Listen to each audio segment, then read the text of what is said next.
Swamping intimacy အခန်းဆက်လေးရုံးကန်လာသောလက်များကိုသူ့ရဲ့မတ်တွင်ဆွဲကာချုပ်လိုက်သည်နှကန်းသားကိုပူကတ်ကထက်လှုပ်ရှားလိုက်တော့ထွက်သက်တွင်တွေကသူ့ကရင်ထဲသို့တလိမ့်လိမ့်ဝင်လာ၏ထင်မထားသည့်အပြုမူမှုလန့်သွားသည့်ကိုမျက်နှာလေးကိုချိန်ကန်ကအနှမ်းဖြင့်သာချော်ရသည်ခန်းဦးရှိန်မြင်နေရသောမင်းစိမ်းမျက်လွှာများကပိတ်ချထား၏ရုံးနေသောလက်များကဆွဲချုပ်စရာမလိုပဲငြိမ်ကျသွားမှခန်းဦးရှိန်ကရင်ထဲသို့ရှာနီတာရဲလေးကတိုးဝင်လာသည်ကြည်ပြူညံ့သက်စွာနှင့်သူ့မျက်လွှာများကိုပိတ်ချပေးပြီးနောက်တွင်ခန်းဦးရှိန်ဤခါသည်နူးညံ့စွာထွေးပွေခြင်းခံလိုက်ရသည်စိတ်လိုလျာတုတ်ပြန်နေမိသည့်အနံ့များကကျန်းလာသည့်အလျောက်လေကြောင်းတစ်လျှောက်မှညီးတန်တဲတဲကတိုးထွက်လာ၏ရှေ့တိုးလာသောမင်းဆက်ကြောင့်သူတဖြည်းဖြည်းနောက်ဆုတ်မိသွားကအနောက်မှလူနာကရင်သို့ခါကကတ်သွားသည်နန်းဆိုင်နေရင်မှပင်သူ့ဂျူဒီကုတ်ကိုချွတ်ချလိုက်သောကောင်းလေးကြောင့်ခန်းဦးရှိန်မျက်လုံးပြူလာသည်ဖျားရီငါတို့ကိုကျိုးနေပြီကျမ်းပြင်ပေါ်ပုံကျသွားသောဂျူဒီကုတ်ကိုမြင်မှအသိဝင်လာကနန်းနေရာကစက္ကနဲ့ခွာလိုက်၏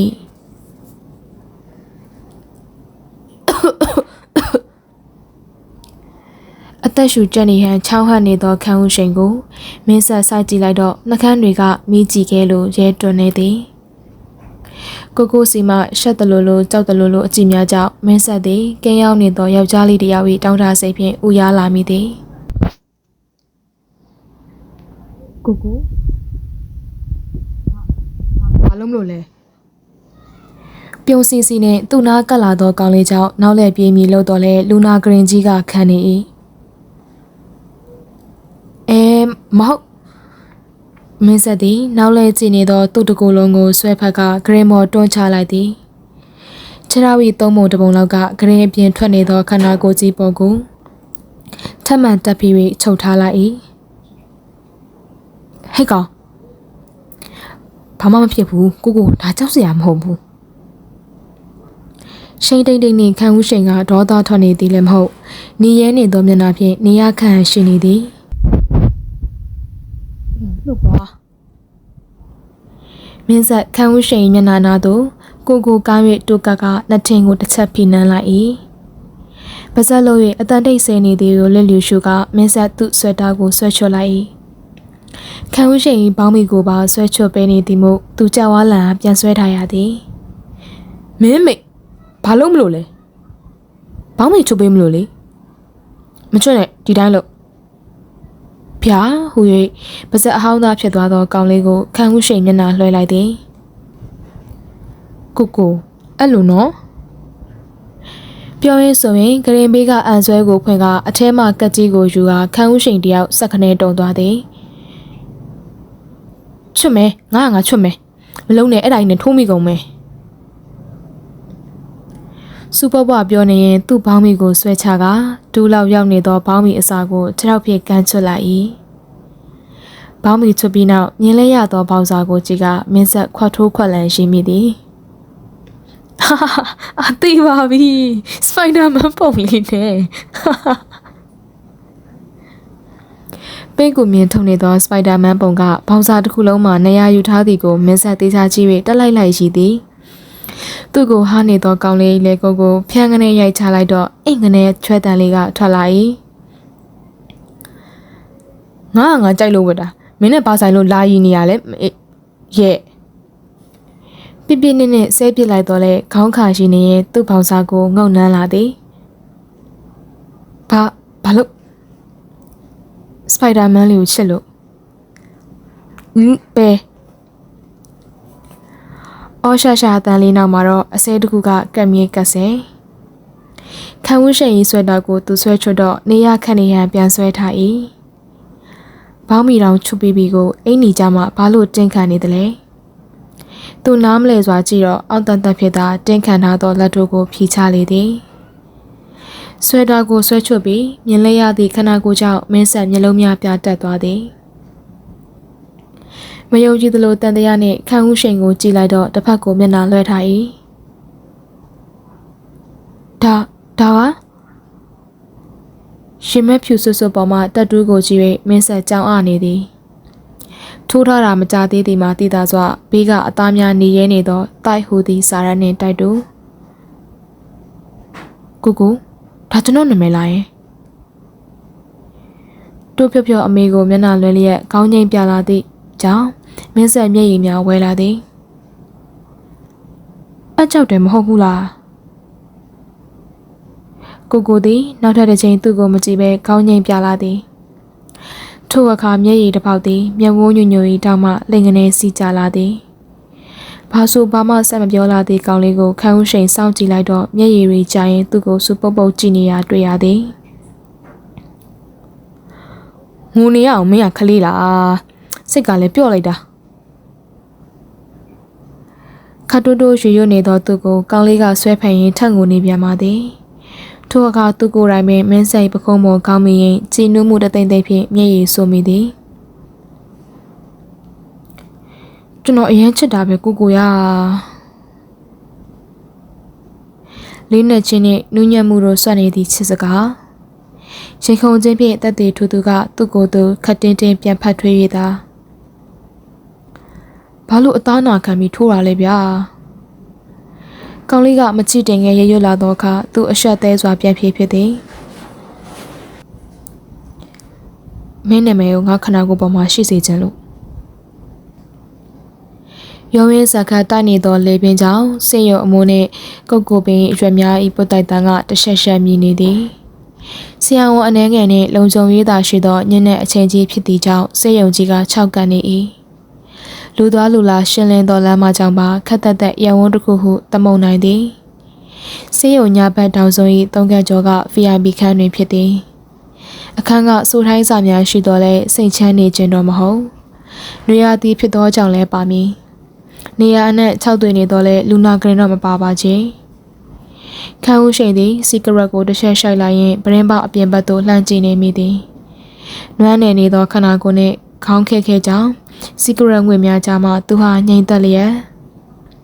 ထိုင်နေသောတန်လျာပြီးမှဂရင်ကိုကြည့်လိုက်တော့ဖြူဆွဆွအကောင်ပေါင်းလေးကစောင်းချုံ၍အိမ်နေသည်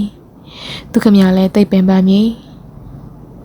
သူအိတ်သွားသည့်နောက်သူ့ကိုရောဂရင်ရောကိုပါရှင်းလင်းပေးခဲ့ပုံရ၏ဆေးများပါလူပေးခဲ့သည်မို့သူနေရထိုင်ရတတ်တာနေသည်ထိုချိန်မျက်ခုံးများတွန့်ချိုး၍လွန်လူးလာသောကောင်လေးကြောင့်သူ့အချီတို့ကိုမြ мян လွှဲလိုက်ရ၏ဟုတ်သည်လေတညာလုံးအတူရှိနေတာတော့ဒီချိန်ထိခုံငေးနေရင်သိရှက်စရာကောင်းလွန်သည်မဟုတ်လားတိုက်သည်နိုးလာတော့လဲဘာမှမပြောပဲတန်လျာပေါ်မှာအပေါ်ပိုင်းဗလာဖြင့်ထိုင်ကစီဂရက်တောက်နေသောသူကိုဆူဆူနစ်နစ်လှမ်းကြည့်နေခြင်းကြောင့်မျက်လုံးထောင်ကမြင်နေရသည်ခန်းရှိန်ပါတို့ရဲလာ၏ဟေးစပိုက်ဒါမန်လီတိုင်မင်းဆက်ဟာရင်ခုန်နေခြင်းမှာတိကနေပြောက်သွားအောင်မျက်နှာပြောင်းတတ်သည်မင်းမေစပိုက်ဒါမန်မင်းဆက်မှာစီဂရက်တောက်နေလျက်ကလမ်းဆဲသောကိုကိုအားကြည့်ရင်တခိခိရှိမိပြန်သည်စီဂရက်နှင့်တက်တူးကြောင့်ရှိန်နေတော့လဲအောက်ကဝတ်ထားသောဘောင်စာကိုတော့မင်းဆက်တကယ်ဥရပါ၏ကိုကိုနော်စီဂရက်တွေတောက်နေဒန်တွေကကြက်မှာမဟုတ်ဘူးဘိုးဒန်ကိုကိုမျက်နှာဟာရှက်သွေးကြ၍ရဲလာသည်ကိုကိုဒီလိုလားဗျာကိုကိုကကျွန်တော်တက်ပူနာရမအောင်ထိုင်နေနာနေလိမ့်မယ်လာဒီနားကိုလာမင်းမပြောစမ်းနဲ့အဲ့လိုစကားတွေဒေါသပုံထားလျက်လှမ်းဟောင်းတော့လဲမင်းဆက်မှာတွန်ကနေအင်းပေါ်လေးကိုကိုကရှက်မှာပေါ့လာပါဆိုဗျာမျက်နှာငယ်လေးနဲ့ခတ်ချွဲချွဲခေါ်တော့မှစောင်းကန်းကန်းနဲ့ထားလာသည်တန်ရနဲ့ဂရင်ကြား3-4လမ်းကိုရိုင်းကနေဖြစ်သွားသောကြောင့်မင်းဆက်စိတ်ထဲသိမ့်မကောင်းဂရင်မော်ရောက်တော့ခတ်တီတီဖြင့်သူ့ဘေးနားလှဲအိတ်သည်ကျွန်တော်ရင်ခွင်နဲ့ဝင်အိတ်ဟုပြောလျင်ထထိုးမိအကိုကြီးမလို့သူကသာခန်းဦးရှိန်ပေါ်နည်းနည်းရွှေ့ပြီးဖမ်းရပါသည်သူ့လက်မောင်းပေါ်အိတ်ချထားသောကြောင့်အပေါ်ရွှေ့ပြီးနောက်လက်တစ်ဖက်ဖြင့်ဆွဲဖက်လိုက်တော့တေးသေးညံ့ညံ့မဟုတ်သည့်ခနာကိုကရင်ခွင်နဲ့အံဝင်တကြားဟဲ့ကောင်ဖဲရင်ခွင်ထဲမှရုံထွက်နေတော့လဲအာယုံနေသည့်ကြောင့်မင်းဆက်ပိုးရတိုးဖက်လာခြင်းကိုသာခံရသည်ငိမ့်နေပါကိုကိုရရုံးရတာမောလို့ထင်ရင်ခွင်ထဲမှနည်းနည်းငြိမ်ကျသွားသောခန်းဦးရှိန်ကိုမင်းဆက်ငုံနှမ်းလိုက်သည်အရမ်းနာနေလားကိုကိုမနာပဲရှိမလားမင်းဟာစင်နှမောင်းဆိုင်နဲ့ စင်နမောင်းဆိုသောဥပမာကြောင့်ဟက်ခနဲ့ရီချမိသည်ပြောရင်ဆိုရင်သူ့ရမတ်ကိုစောင့်ထိုးလာသည်မို့မင်းဆက်ခမအောင်ကနေချစ်သူတွေလို့ချစ်စနိုးဖြင့်ခပ်ဖော့ဖော့ထိုးခြင်းမဟုတ်ပဲသူ့အားကြီးဖြင့်နှပန်းတန်နေသလိုပိတ်ပိတ်ထိုးနေတာကြောင့်ဤတော့ဤသည်မင်းတက်တူးတွေကိုကြိုက်တာလားသူ့လက်မောင်းနဲ့လက်ကုပ်ကတက်တူးများကိုငုံနှမ်းနေသောကြောင့်အမေဆန်တော့ခေါင်းရံပြသည်လုံးဝမကြဘူးဒါပေမဲ့ကိုကိုခနာကိုပေါ်မှာရှိနေတဲ့အရာရာတိုင်းကိုတော့သဘောကျတယ်မတိမတာပြုံးလာသောခံဦးရှိန်ကိုမင်းဆက်နင်းနင်းတဲတဲကိုစိုင်ငယ်မိသည်ကိုကိုကပြုံးရင်တအားချစ်မွေးပါတော့ပဲနောက်တစ်ခါဆိုရင်တော့ထပ်မထိုးပါနဲ့တော့ခံဦးရှိန်၏ဘဲဘဲရင်ပေါ်မှတိုက်ဟူသောတတူကိုလက်ညှိုးထိပ်ဖြင့်ခပ်ဖထီရင်ဆိုတော့မထိုးတော့ဘူးအခုထိုးမိတာတော့နောက်နာရရတယ်လို့ထိုးဟာကောင်လေးကဟွန်းကနေနှာမုတ်ကသူ့ရင်ခွင်ထဲကိုထပ်ဆွဲသွင်းသည်ကိုကရိုမန်တစ်ဆန်လို့မရအောင်တတိထားမိသောကိုပူရှင်ကြောင့်မင်းဆက်လန့်သွားမိသည်ခံဦးရှိန်နှစ်ခုကိုတေချာအောင်စမ်းပြီးမှကိုဖျားနေပြီမချိတင်ငယ်ရရွရင်တိုင်ကတ်နိုင်ကိုလှမ်းကြည့်တော့မနက်9နာရီလင်းရင်ချင်းက10နာရီမတော်လို့မဖြစ်ဘူးလားကိုရဲ့နေမကောင်းတော့ရတယ်ဘာမှမဖြစ်ဘူးမင်းဖယ်ပါဖျားကူလိုက်မယ်သူ့ကိုအတင်းတွန်းထုံနေသည်ကိုမရမကပြန်ထွေးပွေထားလိုက်၏ဖျားပါဖျားသွားသည်မို့မင်းဆက်စိတ်ထဲရော၍မတက်တာကြီး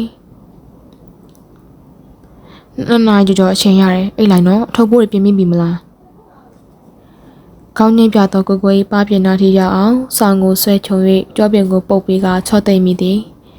မတော်လို့မဖြစ်သည့်ခရီးဖြစ်ကြောင်းနားတယ်တော့လဲတပ်ပြင်းတွေသာတွင်ချမိ၏ခွဲရအောင်မှာပေါ့ကိုရဲ့မနက်စောစောလေးစိတ်ကကော်ဖီရှော့ရင်တမယာရနံကလေးသွင်းလွင်ပြနေသည်တန်းစင်နေသည့်ဆိုင်မှအပြင်ရှုခင်းမြင်ရသည့်နေရာတွင်သူတို့ထိုင်ပြကြသည်မင်းညကဘာမှမဖြစ်သလိုကော်ဖီတောက်လိုက်မုတ်စားလိုက်လုပ်နေသည့်မင်းဆက်ကအမြင်ကပ်ဖို့ကောင်းစွာလန်းဆန်နေလျက်တက်လဲတက်နိုင်တဲ့ကောင်းဟုခတ်တိုးတိုးချိန်စိန်ခံဦးရှိသူရှိကကော်ဖီကိုသာမော့တောင်းနေသည်မဖလာတခုလောက်ဝင်မပြောတော့ကမရက်ပေဘူး